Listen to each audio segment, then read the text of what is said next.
بسم اللہ الرحمن الرحیم الحمد للہ وکفا والصلاة والسلام علی جمیع الانبیاء خصوصاً علی سیدنا و مولانا محمد المصطفیٰ وعلی آلہ واصحابہ الاتقیاء اما بعد باب ما جاء فی صفت خبز رسول اللہ صلی اللہ علیہ وسلم عن عائشہ رضی اللہ عنہا انہا قالت ما شبع آل محمد صلی اللہ علیہ وسلم من خبز الشعیر یومین متتابعین۔ امام ترمذی رحمۃ اللہ علیہ نے یہ باب قائم فرمایا ہے کہ رسول اللہ صلی اللہ علیہ وسلم کے خبز یعنی آپ کی روٹی کا ذکر، اس باب کے اندر کہ آقا علیہ الصلوۃ والسلام کھانے میں کیا تناول فرمایا کرتے تھے اور کتنی مرتبہ ہوتا تھا، کس قسم کا ہوتا تھا، آپ کی روٹی کیسی ہوتی تھی، وہ آٹا کیسا ہوتا تھا، امام ترمذی رحمۃ اللہ علیہ نے اس باب کو ذکر کیا ہے۔ اس باب کے اندر 8 احادیث ہیں۔ پہلی حدیث سے عائشہ رضی اللہ تعالیٰ عنہ سے، وہ فرماتی ہیں کہ ما شبع آل محمد صلی اللہ علیہ وسلم من خبز الشعیر یومین متتابعین، کہ رسول اللہ صلی اللہ علیہ وسلم کے آل، آپ کے گھر والوں نے جو کی روٹی سے 2 دن لگاتار پیٹ نہیں بھرا، یعنی آپ کے ہاں جو کی روٹی پکتی تھی اور 2 دن تک لگاتار ایسا نہیں ہوا کہ 2 دن تک لگاتار پیٹ بھر کے کھانا تناول فرمایا ہو آپ کے گھر والوں نے، بلکہ ایک دن مل جاتا تھا، ایک آدھ دن فقر و فاقہ آ جاتا تھا۔ رسول اللہ صلی اللہ علیہ وسلم کا جو فقر و فاقہ تھا، آپ کا فقر تھا، وہ اختیاری تھا۔ اختیاری کا مطلب ہوتا ہے کہ آپ نے خود اپنے لیے پسند فرمایا تھا۔ اللہ رب العزت نے آپ کو اختیار دیا تھا کہ آپ کو مال و دولت چاہیے یا آپ کو فقر فاقہ، اور یہاں تک کہ آپ کے لیے اگر آپ اللہ سے دعا فرماتے اللہ پہاڑوں کو سونے کا بنا دیتے، لیکن آپ نے دنیاوی ان چیزوں کو، دنیاوی لذتوں کو اپنے لیے پسند نہیں فرمایا، بلکہ فقر و فاقہ کو اور ان چیزوں کو آپ نے پسند فرمایا۔ تو اب ہم عائشہ رضی اللہ تعالیٰ فرماتی ہیں کہ آپ کے گھر والوں نے جو کی روٹی سے بھی لگاتار 2 دن تک پیٹ نہیں بھرا، حتیٰ قبض رسول اللہ صلی اللہ علیہ وسلم، یہاں تک کہ آپ کا وصال ہوا۔ وصال تک آخری عمر میں بہت زیادہ فتوحات ہیں، بہت زیادہ علاقے فتح ہوئے، مال غنیمت آیا، صحابہ کرام کی مالی وسعت بہت زیادہ ہوگی، لیکن آقا علیہ الصلوۃ والسلام نے اپنا جو معیار زندگی تھا وہ بالکل عام رکھا ہوا تھا، جس طرح پہلے تھا اسی طرح آپ نے اپنے لیے عیش و عشرت ان چیزوں کو پسند نہیں فرمایا۔ دوسری حدیث حضرت ابو امامہ باہلی رضی اللہ تعالیٰ عنہ سے فرماتے ہیں کہ ما کان یفضل عن اہل بیت رسول اللہ صلی اللہ علیہ وسلم خبز الشعیر، ما کان یفضل، نہیں بچتا تھا، عن اہل بیت رسول اللہ صلی اللہ علیہ وسلم، آقا علیہ الصلوۃ والسلام کے گھر والوں سے، خبز الشعیر، جو کی روٹی سے بھی، یعنی جو کی روٹی بنائی جاتی تھی اور وہ بھی اتنی زیادہ نہیں ہوتی تھی کہ جیسے ہمارے یہاں گھروں میں ہوتی ہے، کھانا بنتا ہے اور پھر اتنا کھایا جاتا ہے، کھانے کے بعد بھی پھر بچ جاتا ہے، تو وہاں اتنا عام وافر نہیں تھا، بس فقر و فاقہ چلتا تھا، کبھی بن گیا تو وہ بھی اتنا بنتا تھا کہ وہ ختم ہو جاتا تھا، جو کی روٹی بھی اتنی نہیں بچتی تھی۔ تیسری حدیث عبداللہ ابن عباس رضی اللہ تعالیٰ عنہ سے فرماتے ہیں کہ کان رسول اللہ صلی اللہ علیہ وسلم یبیت اللیالی، آقا علیہ الصلوۃ والسلام کئی راتیں ایسے گزارتے تھے، المتتابع، لگاتار، طاویاً، آپ خالی پیٹ ہوتے تھے، ہوا و اہلہ، آپ بھی اور آپ کے گھر والے بھی، لا یجدون عشاء، اور شام کا کھانا نہیں ہوتا تھا، وکان اکثر خبزہم، اور اکثر جو روٹی ہوتی تھی وہ الشعیر، جو کی ہوتی تھی، اور جو کی روٹی بھی اتنی دستیاب نہیں ہوتی تھی، کئی راتیں ایسی ہو جاتی تھی کہ جس میں آقا علیہ الصلوۃ والسلام رات کا کھانا نہیں ہوتا تھا، بلکہ ایسا بھی ہو جاتا تھا بعض دفعہ احادیث میں آتا ہے کہ آقا علیہ الصلوۃ والسلام فجر کی نماز پڑھ کے اشراق تک مسجد میں تشریف فرما ہوتے، اشراق کے بعد تشریف لاتے تھے، اور آپ امی عائشہ رضی اللہ تعالیٰ عنہ یا ازواج مطہرات سے پوچھتے تھے بھئی کچھ کھانے کو ہے، تو بعض دفعہ ہوتا تھا وہ پیش فرما دیتی تھی، بعض دفعہ کچھ بھی نہیں ہوتا تھا تو آپ فرماتے چلو پھر آج روزہ رکھ لیتے ہیں۔ تو اس طرح آقا علیہ الصلوۃ والسلام نے آپ نے اپنی حیات طیبات گزاری ہے، اور کئی دن کے، کئی راتوں کے آپ نے بھی فاقے فرمائے اور آپ کے گھر والوں نے بھی فقر و فاقہ فرمایا، اور یہ میں نے پہلے بھی بتا دیا کہ یہ اختیاری تھا، اور یہ آپ نے صحابہ کرام سے چھپایا بھی ہوا تھا، ایسا نہیں تھا کہ صحابہ کرام کو پتہ تھا کہ آپ کے گھر میں فقر و فاقہ ہے، کیونکہ آپ نے اپنے لیے پسند فرمایا تھا اور گھر والوں نے بھی۔ لیکن یہ صحابہ کرام کو یہ احادیث تو آپ کے وصال کے بعد امی عائشہ رضی اللہ تعالیٰ عنہ اور آپ کے ازواج مطہرات نے بعد میں امت تک پہنچائی ہیں۔ جب آقا علیہ الصلوۃ والسلام دنیا میں تشریف فرما تھے، آپ کی حیات طیبہ میں ازواج مطہرات نے یہ بات صحابہ کرام کو نہیں بتائی، ورنہ تو صحابہ کرام میں مالی وسعت والے حضرات تھے، وہ آقا علیہ الصلوۃ والسلام کی خدمت میں کوئی نہ کوئی چیز پیش فرما دیتے۔ لیکن عام طور پر ہوتا بھی یہ تھا کہ صحابہ کرام کوئی ہدایہ بھیجتے تھے تو آپ فوراً تقسیم فرما دیتے تھے، کل کے لیے آپ نہیں بچا کے رکھتے تھے۔ بلکہ یہاں تک کہ بلال رضی اللہ تعالیٰ عنہ نے ایک دفعہ کچھ کھانا بچا کے رکھا تو آپ نے فرمایا کہ انفق یا بلال خرچ کرو اور عرش والے سے کمی کا خوف نہ کرو کہ کل نہیں ملے گا، کم ہو جائے گا۔ تو جو آپ کے پاس آتا تھا آپ تقسیم فرما دیتے تھے، کل کے لیے نہیں چھوڑتے نہیں تھے، نہیں بچا کے رکھتے تھے، اور اس لیے بعض دفعہ گھر والوں میں فقر و فاقہ بھی آ جاتا تھا، لیکن آقا علیہ الصلوۃ والسلام اور آپ کے گھر والوں نے اس فقر و فاقہ کو اپنے لیے پسند فرمایا۔ چوتھی حدیث ہے حضرت سہل بن سعد رضی اللہ تعالیٰ عنہ سے۔ ان پہلی تینوں حدیث میں ایک ہی بات ہے کہ آقا علیہ الصلوۃ والسلام نے اپنے لیے نہایت ہی سادہ اور معمولی معیار زندگی آپ نے رکھا تھا، اور آپ کو جو چیز دستیاب ہو جاتی تھی آپ تناول فرما لیتے تھے، اور بعض دفعہ نہیں بھی ہوتا تھا تو آپ کے گھر میں فقر و فاقہ بھی چلتا تھا۔ یہ حدیث ہے حضرت سہل بن سعد رضی اللہ تعالیٰ عنہ سے۔ سہل بن سعد رضی اللہ تعالیٰ عنہ صحابی ہیں، ان سے پوچھا گیا کہ اکل رسول اللہ صلی اللہ علیہ وسلم النقیہ، کہ آقا علیہ الصلوۃ والسلام نے میدے کی روٹی کھائی ہے، یعنی الحوارہ، یعنی سفید آٹا یا میدا آپ کہہ لو، کہ جس آٹے کو بار بار چھن کے بالکل صاف کیا جائے، اس کا چھان وغیرہ ختم کر جائے تو انتہائی وہ ملائم اور سفید آٹا یا میدے کے قریب، تو میدا یا سفید آٹا دونوں اس کے معنی کر سکتے ہیں، یہ آپ نے تناول فرمایا۔ تو حضرت سہل نے فرمایا کہ ما رأى رسول اللہ صلی اللہ علیہ وسلم النقی حتی لقی اللہ عز وجل، کہ آقا علیہ الصلوۃ والسلام نے اپنے وصال تک میدے کو دیکھا ہی نہیں، سفید آٹا یا میدا آپ نے دیکھا ہی نہیں ہے۔ تو شاگرد نے پوچھا کہ حل کانت لکم مناخل علی عہد رسول اللہ صلی اللہ علیہ وسلم، کہ آقا علیہ الصلوۃ والسلام کے زمانے میں چھاننیاں ہوتی تھی کہ جس میں آٹے کو چھان کے اور سفید آٹا علیحدہ کیا جاتا تھا؟ تو قال، انہوں نے فرمایا کہ ما کانت لنا مناخل، آقا علیہ السلام کے زمانے میں ہمارے پاس تو چھاننیاں تھی نہیں، ہم آٹا چھنتے ہی نہیں تھے، ایسے ہی بغیر چھنے ہوئے آٹے کی روٹی کھاتے تھے۔ تو شاگرد نے پوچھا کیف کنتم تصنعون بالشعیر، جو کے ساتھ آپ کیا کرتے تھے؟ چلو گندم کی روٹی تو انسان کھا لیتا ہے بغیر چھنے ہوئے، مشکل ہوتی ہے تھوڑی وہ بھی، لیکن جو تو چھنا ہوا بھی کھانا مشکل ہے، اور بغیر چھنے ہوئے جو اس کا آٹا، اور اس کو کیسے تم کھاتے تھے؟ تو انہوں نے فرمایا کنا ننفخ، ہم اس کو ایسے پھونک مارتے تھے، فیطیر منہ ما طار، تو اوپر سے جو چھان وغیرہ جو اڑنا ہوتا اڑ جاتا، ثم نعجنہ، جو بچ جاتا تو اس کو ہم گوندھ لیتے تھے۔ تو اس حدیث سے یہ بات ثابت ہوتی ہے کہ آقا علیہ الصلوۃ والسلام نے اپنے لیے میدا اور سفید آٹا وہ آپ نے تناول نہیں فرمایا، بلکہ عام آٹا دوسرا، اور خاص طور پر جو کا آٹا، اور وہ بھی بغیر چھنا ہوا۔ تو بغیر چھنے ہوئے آٹے کی روٹی آپ نے تناول فرمائی، اور جو کی روٹی بھی آپ نے بغیر چھنے ہوئے آٹے کی تناول فرمائی۔ تو اس لیے یہ آقا علیہ الصلوۃ والسلام کا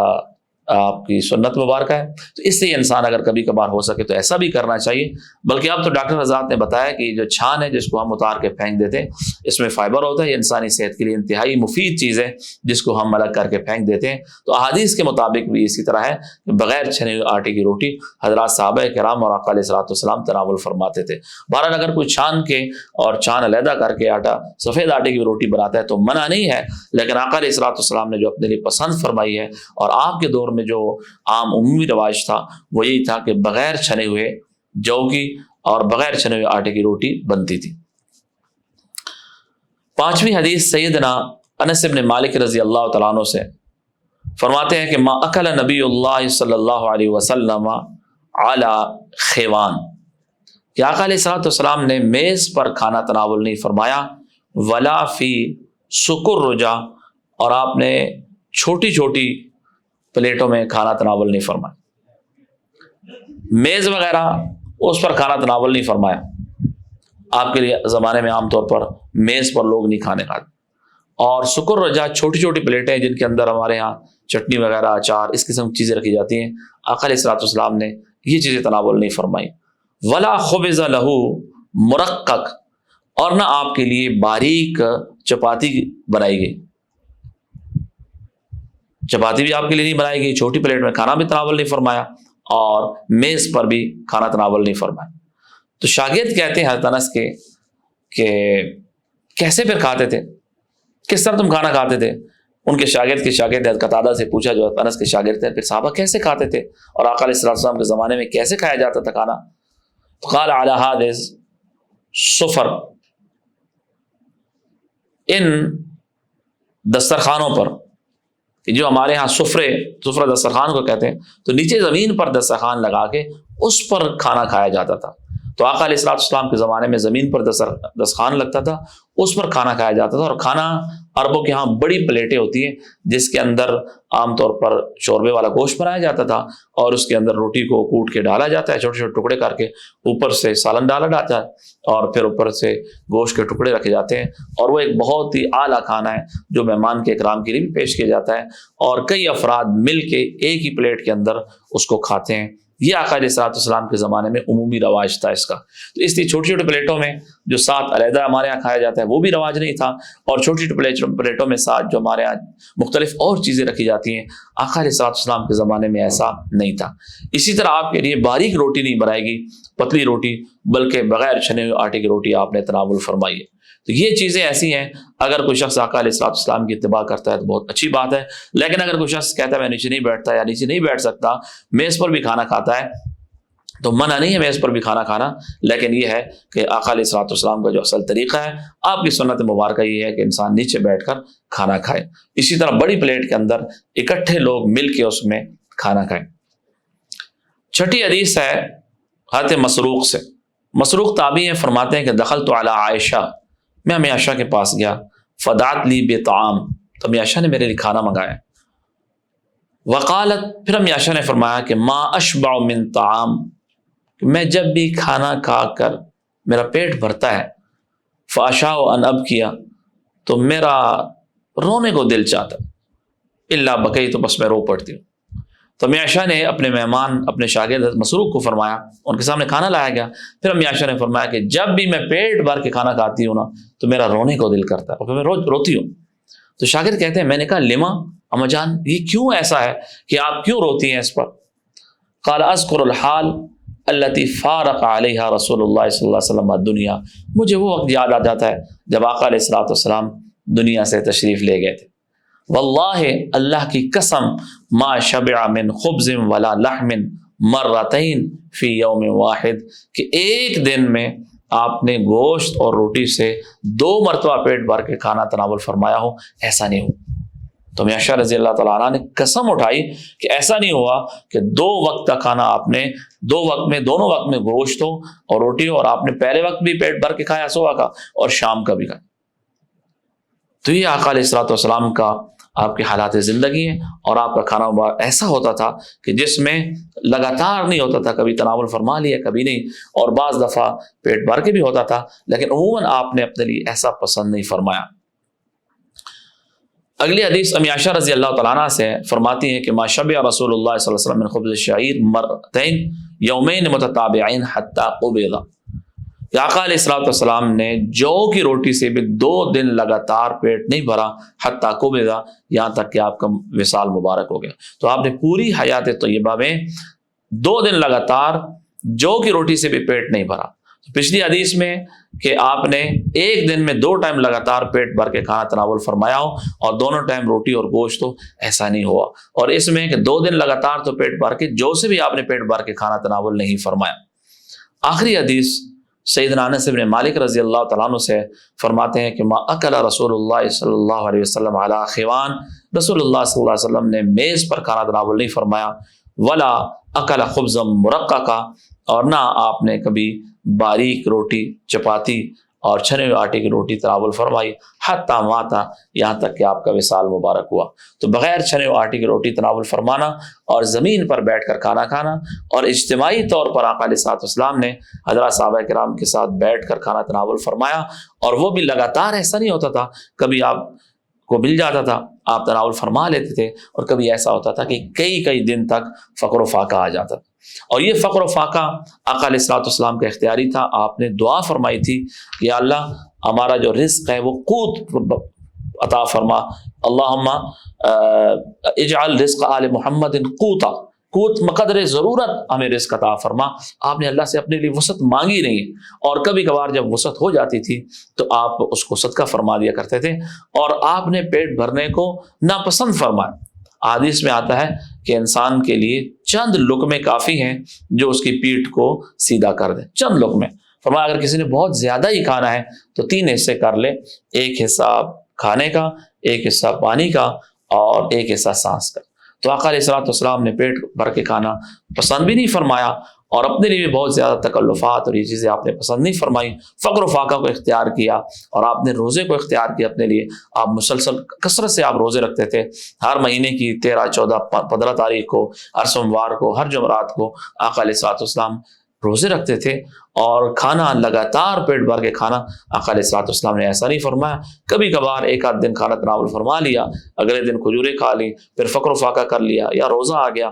یہ آقا علیہ الصلوۃ والسلام کی عادت مبارکہ تھی، اور آپ نے اپنے لیے وفات تک، اپنے وصال مبارک تک اسی کو پسند فرمایا۔ اس لیے ہمیں عائشہ رضی اللہ تعالیٰ عنہ ازواج مطہرات ان پر جب اللہ نے وسعتیں فرمائی تو یہ بعد میں اس پر آپ روتی تھی کہ ہمیں وہ حالت یاد آتی ہے جس پر آقا علیہ الصلوۃ والسلام دنیا سے تشریف لے گئے، اور آپ نے اپنے لیے جو پسند فرمایا تھا، اور یہ آپ کا اختیاری تھا۔ آپ نے اللہ سے دعا بھی اسی بات کی فرمائی تھی، اور دوسری احادیث میں بھی آپ نے یہ فرمایا، صرف کھانے میں نہیں بلکہ کھانے سے ہٹ کر آپ نے رہن سہن میں، ہر چیز میں اپنے لیے سادگی کو اور ان چیزوں کو آپ نے پسند فرمایا۔ آپ نے فرمایا مالی ولد دنیا، مجھے دنیا سے کیا لینا دینا، میری مثال دنیا کی کراکب استظل تحت الشجرہ، ایسے جیسے ایک سوار ایک درخت کے نیچے آ کر تھوڑی دیر آرام کے لیے رک جائے، ثم راح فترکھا، اور پھر اسے چھوڑ کر آگے چلا جائے۔ تو آپ نے دنیا سے بقدر ضرورت نفع اٹھایا، اور پھر آپ اللہ کے ہاں تشریف لے گئے، اور اپنی امت کو بھی یہ بتایا۔ یہ سبق ہے ہمارے لیے ان روایات کے اندر کہ ہم ہر وقت اللہ کی کتنی نعمتیں ہیں، 3 وقت کا کھانا ہے، اور اللہ کی سب نعمتیں ہمارے پاس موجود ہیں، پھر بھی ہم ناشکری کی طرف مبتلا ہیں، اور ہم اپنے سے اوپر لوگوں کو دیکھتے ہیں کہ فلاں شخص تو میرے سے اوپر ہے، اس کے پاس تو یہ چیز ہے، میرے پاس یہ چیز نہیں ہے، فلاں کے پاس یہ چیز ہے، میرے پاس یہ چیز نہیں ہے۔ حالانکہ حدیث میں آتا ہے کہ انسان دنیاوی طور پر اپنے سے جو نیچے لوگ ہیں ان کو دیکھے کہ اللہ نے مجھے کیا وسعتیں عطا کی ہیں، فلاں کے پاس تو یہ بھی نہیں ہے۔ اس سے اللہ کے شکر کی کیفیت پیدا ہوتی ہے، اور جب انسان دنیا کے اعتبار سے جن لوگوں کو زیادہ مالی وسعت ہوئی ہے ان کی طرف دیکھتا ہے تو انسان کے اندر ناشکری پیدا ہوتی ہے۔ یار میرے پاس تو گاڑی نہیں ہے، فلاں کے پاس تو گاڑی ہے، یا میرے پاس تو ہلکی گاڑی ہے، اس کے پاس تو اچھی گاڑی ہے، میرے پاس چھوٹا گھر ہے، اس کا تو گھر بہت بڑا ہے۔ تو اس سے انسان کے اندر ناشکری کی کیفیت پیدا ہوتی ہے۔ اسی لیے انسان کو دنیا میں اللہ جس حال میں بھی رکھے اس کو اس پر راضی رہنا چاہیے، اور ہمیشہ ان لوگوں کو دیکھنا چاہیے جو دنیاوی اعتبار سے انسان سے کم ہے، اور یہ سمجھنا چاہیے کہ دنیا میرا مقصد نہیں ہے، یہاں میں عیش و عشرت کے لیے اور اپنے مزے کے لیے انجوائے کرنے کے لیے نہیں آیا، بلکہ ایک امتحان ہے، اللہ کی طرف سے آزمائش ہے، اور میں اس آزمائش امتحان سے گزر رہا ہوں۔ اصل میری زندگی آخرت کی زندگی ہے، اصل نعمتیں آخرت کی ہیں، اور اصل مزے آخرت کے ہیں۔ دنیا کی ہر چیز عارضی ہے۔ جس انسان کا یہ ذہن بن جاتا ہے پھر وہ کسی چیز پر پریشان نہیں ہوتا، پھر فقر و فاقہ بھی آ جائے وہ خوش ہوتا ہے، اسے پتہ ہے یہ فقر و فاقہ ہے، عارضی ہے۔ پھر اگر مالی تنگی بھی آ جائے وہ کہتا ہے ٹھیک ہے عارضی ہے، چند روزہ زندگی ہے، گزر جائے گی۔ تو آقا علیہ الصلوۃ والسلام کی حیات طیبہ سے یہ ہمیں نظر آتا ہے کہ آقا علیہ الصلوۃ والسلام نے دنیا کو اپنا نصب العین اور اپنا مقصود نہیں بنایا، اور اپنی امت کو بھی اس بات کی تعلیم دی ہے عملی طور پر کہ انسان ہر وقت دنیا اور دنیاوی لذتیں اسی کو اپنا مقصود نہ بنائے۔ اگر اللہ نے وسعت دی ہے، اچھا کھانا کھائے کوئی آدمی، اچھا لباس پہنے، اچھی سواری استعمال کرے، کوئی اس پر پابندی نہیں ہے اور منع نہیں ہے۔ لیکن اگر کسی کے پاس نہیں ہے تو اس پر اللہ کی ناشکری نہ کرے، اللہ کا شکر ادا کرے۔ اللہ جس انسان کو جس حال میں رکھتے ہیں وہ اس کے لیے بہتر ہوتا ہے۔ دعا اللہ پاک ہم سب کو آخرت کی تیاری کرنے کی توفیق عطا فرمائے۔